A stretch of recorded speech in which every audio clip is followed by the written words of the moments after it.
Chers amis du Seigneur, fidèles téléspectateurs, bienvenue dans Évangile de Jésus-Christ. Aujourd'hui, nous écouterons l'Évangile de Jésus-Christ selon Saint Luc au chapitre 21, versets 20 à 28. Jésus parlait à ses disciples de sa venue. Lorsque vous verrez Jérusalem encerclée par des armées, sachez alors que sa dévastation est toute proche. Alors, ceux qui seront en Judée, qu'ils s'enfuient dans la montagne. Ceux qui seront à l'intérieur de la ville, qu'ils s'en éloignent. Ceux qui seront à la campagne, qu'ils ne rentrent pas en ville, car ce seront des jours où Dieu fera justice pour accomplir toute l'écriture. Malheureuses les femmes qui seront enceintes et celles qui allaiteront en ces jours-là, car il y aura une grande misère dans le pays, une grande colère contre ce peuple.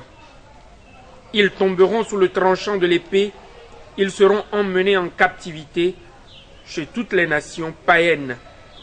Jérusalem sera piétinée par les païens jusqu'à ce que le temps des païens soit achevé. Il y aura des signes dans le soleil, la lune et les étoiles. Sur la terre, les nations seront affolées par le fracas de la mer et de la tempête. Les hommes mourront de peur dans la crainte des malheurs arrivant sur le monde, car les puissances des cieux seront ébranlées. Alors, on verra le Fils de l'homme venir dans la nuée avec grande puissance et grande gloire.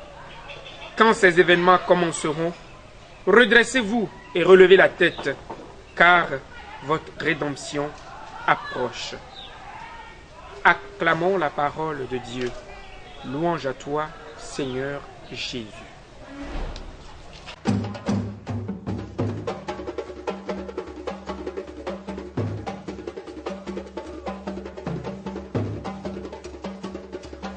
Chers amis dans le Christ, Jérusalem sera piétinée par les païens jusqu'à ce que le temps des païens soit achevé. Chers frères et sœurs dans le Christ, le descriptif apocalyptique que Jésus fait de la fin du monde se prolonge encore dans les versets du chapitre 21 de Saint Luc que nous méditons depuis un temps. Dans la méditation que nous vous proposons aujourd'hui, arrêtons-nous à ce pan de versets jusqu'à ce que le temps des païens soit achevé. Le temps des païens, qu'est-ce? Chers amis dans le Christ, c'est le temps que nous vivons, le temps qui passera, le temps où vous et moi partageons la foi en Christ. L'incroyance reste donc un signe fort de la fin des temps, un signe annonciateur très fort de la fin des temps qui mérite notre attention. Malgré les signes de la fin des temps que nous voyons aujourd'hui, les guerres, les tremblements de terre, les famines, les différentes formes de souffrance engendrées dans le monde par les hommes et par la nature, beaucoup restent encore incroyants. Beaucoup se tournent vers tout sauf vers Dieu. L'incroyance, chers amis, voilà ce que c'est. L'incroyance, nous pouvons la retrouver sous trois formes.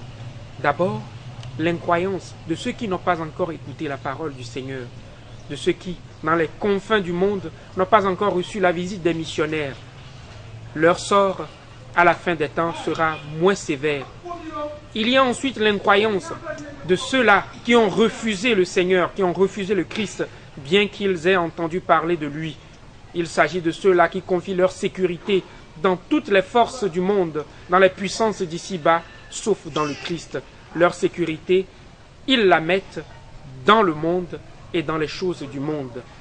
Cette incroyance sera d'autant plus sévèrement jugée, car à eux la parole a été annoncée, mais ils n'y ont pas cru. Il y a enfin l'incroyance des chrétiens, ceux-là qui ont écouté la parole et qui hésitent à la mettre en pratique, ceux-là qui l'ont écoutée, vous et moi, qui refusons encore de la pratiquer totalement. Voilà les trois formes d'incroyance. De quel bord sommes-nous? Où en sommes-nous, chers amis, fidèles auditeurs de la télévision de l'Espérance?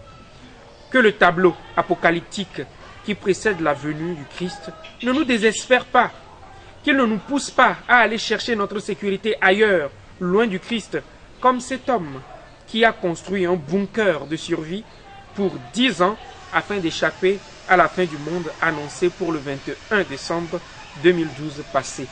Chers amis, le Christ seul est notre espérance. Voilà le message de ce jour. Voilà l'accueil que nous devons faire de l'Évangile.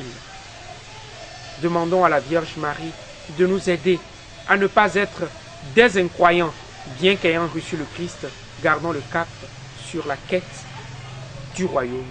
Amen.